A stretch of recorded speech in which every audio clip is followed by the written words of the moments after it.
It's called digital forensics, but you're not just stuck in front of a computer all the time with the assignments. You get your hands on the actual physical evidence. You get the device, you have to go over it, analyze it.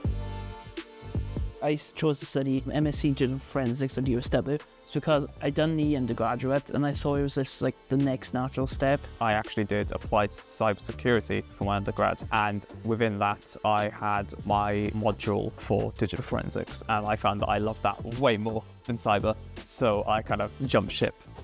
The modules we just finished was the forensics assignments for advanced digital forensics and mobile. Yeah, it was mobile. A lot of work, but yeah. Very satisfying. Yeah, very satisfying. We completed an entire investigation from start to finish. It's a lot of work, a lot of evidence, but by God, was it fun. Oh, it was fun.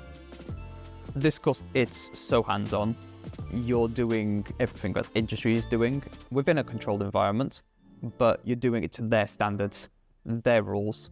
Yeah, I agree with that sentiment, but also it's like, again, with when the modules we're doing, it's going to be looking at future tech, things that isn't taught so much now, but it's going to be needed in industries such as like vehicle forensics.